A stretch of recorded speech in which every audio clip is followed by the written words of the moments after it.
Hello and welcome to a very special episode of Rolling My Eyes at the Speed of Size. 2022 was a big year for Sonic the Hedge. We had Sonic the Hedgehog 2, which was an excellent sequel, Sonic Origins, which happened for sure, Sonic Frontiers, which is unfortunately not a retelling of the Oregon Trail with anthropomorphic hedgehogs. You have died of going too fast. And the topic for today's very special episode, Sonic Prime, which weirdly enough wasn't released on Amazon's streaming service. Would have made branding really simple, but why argue over details? Returning viewers should be used to how I structure my reviews by now. If it's something that I consider to be superb, like Sonic the Hedgehog 2 Lost in New York, I'll start with the negatives so I can end the review on a positive note. If it's just the most abysmally awful thing I've ever seen in my entire life, like Obert Canobert, I tend to start with the positives so the video can end on the sour note it deserves. That being said, let's talk about all the things I can say nice about Sonic Prime. The animation is astounding. Sonic animation is at its best when it's allowed to be bouncy and stretchy, and Wild Brain Studios is known for that. They are good at animating fight scenes, a fact I knew from seasons 11 through 15 of Ninjago, which was one of the reasons why I was so hyped for this show. Pretty much every fight scene is intense and well choreographed, with some neat visuals to boot. As far as characters go, I really don't have many positives. Most are ridiculously stupid or just painfully one note. A few of them are just okay, which is better than bad, but the only one I would actually call good and interesting is 9. He's an alternate version of Tails who was bullied for years until he snapped and used his technological skill to fight back against his bullies. He then spent many years all alone in New York City, upgrading his technology so he would never be hurt again. It was cool seeing a 16-bit recreation of Tails' backstory from the games, complete with an alternate version for what happened in the Warped universe. There are even a few wholesome moments when Tails' usual personality briefly breaks through the layers of defenses he's built up over the years. I'm glad he's not portrayed as a hero with a heart of gold. It makes much more sense logically that he'd only be out for himself. It would have been extremely cliche for him to swoop in and pull a Han Solo, so I'm glad all of the Deus Ex Foxinas were only used to save Sonic and not, like, be a hero for the Resistance. Thorn Rose's reconciliation with Prim Rouge, I hate these alternate names so much, was a really well done and emotional scene, shockingly enough. And then they had to go and ruin it with a "I'm not crying, there's something in my eyes" joke. And those have never been funny. Also, it was incredible to hear Kai from Ninjago voicing 3 of the alternate Knuckles. Not the main one, weirdly enough. Eggman's got us fighting the bandits so he can have Sonic all to himself. It's the trees! They're talking to us. Forget it.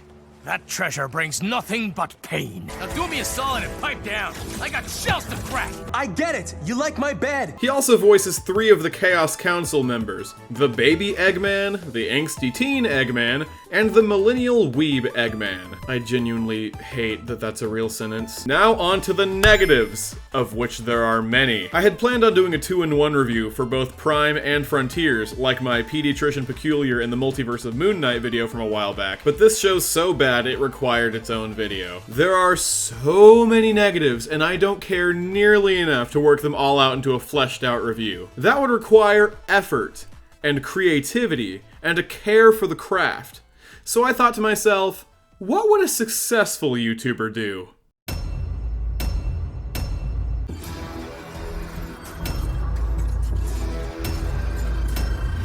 Palm trees and chili dogs. Chili dogs.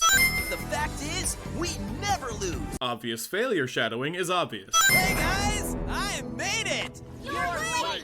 I refuse to believe that Sonic the Hedgehog has the potential to be late. Sonic! Yo, Tails, Knuckles. Thanks, Rouge. Amy. Intro scene has every character calling each other by their names for the audience's benefit, cliche. I don't need the details. Just tell me who to smash. The sin, as always, is college kids. That's a sonic boom of a headache. Har har.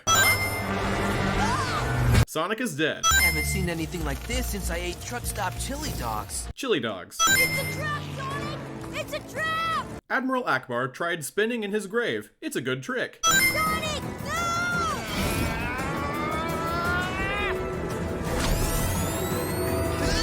This is the second time this episode that Sonic has stupidly ignored his friend's advice, and we're not even half an episode in. Grow and change as a person. This clipping on Eggman's mouth. Which went off spectacularly. And it worked too! Of course it worked! I just said that! Unfunny. Let's go. Papa wants his prism. Also Jim Carrey. Junk speedy delivery. You smash it, we dash it. Whoa, let me see that. Prostitution. Fascinating. But what I really want to know is, how did you get in here? You left the door open. Gather. A full 2-second audience laugh break for what I didn't even realize was supposed to be a joke. For now, I stand at the summit Of the mountain. of a new age.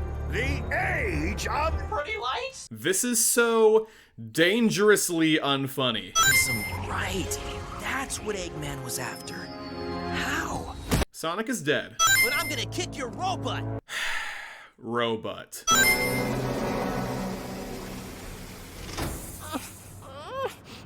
I hate Dr. Babel and everything he represents. I was trained by the misery of life in this foul and heartless city. Detroit. There's no better reward than sharing a chili dog with your best pal. Chili dogs. Discount Syndrome's lair from The Incredibles. We are not a family, rodent. We are the council. 1 makes 5. 5 makes 1. I hate the Chaos Council and everything it represents. If we can wrap this up before dinner.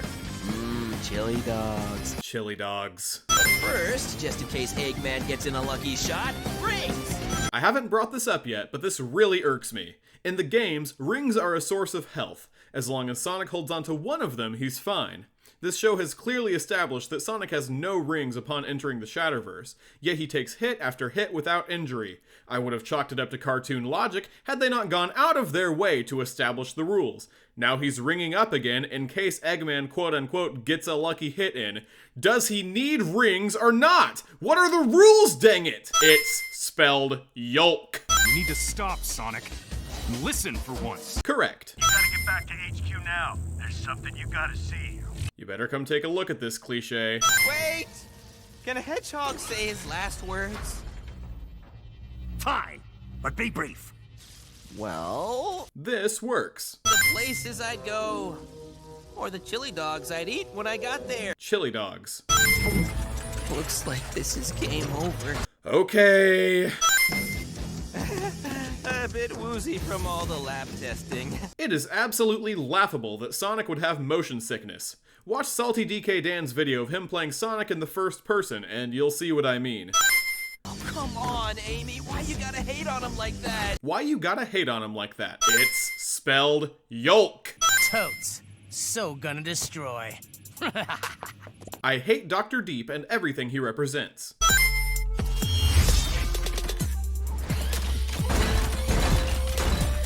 Because that's what the Sonic franchise was missing. A millennial weeb Eggman. Baddies this way. Baddies that way. College. Okay, actually cool. He is not. Well, deja vu all over again. Deja vu all over again. It's not like answers are just gonna fall from the sky. Character says something and then the opposite happens, cliche. We've already been over this. Trees don't speak. Yeah, that's what they want you to think. Alex Jones. What's a robot? Repeating your joke that wasn't funny the first time.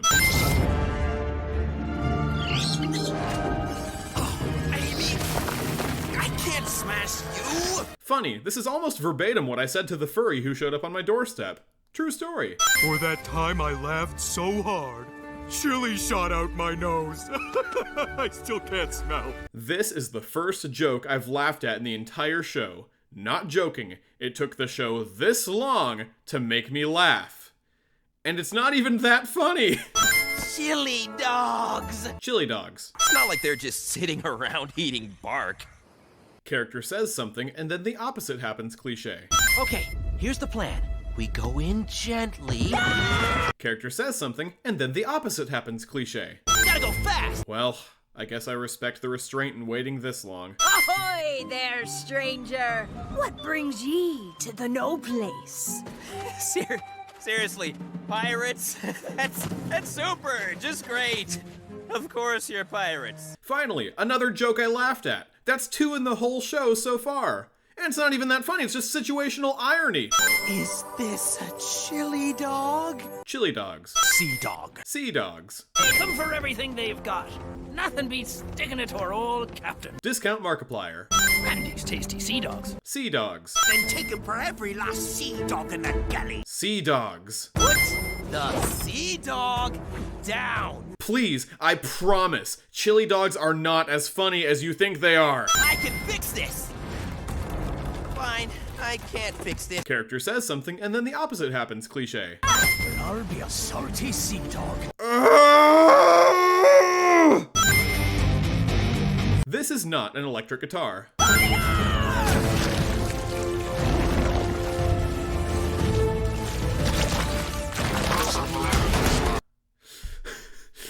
The chili dogs are a plot point.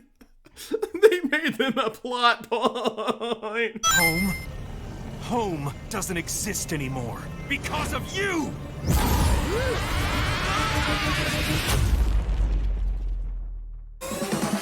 That's it? That's the end? That felt like a mid-season finale. Nothing is resolved.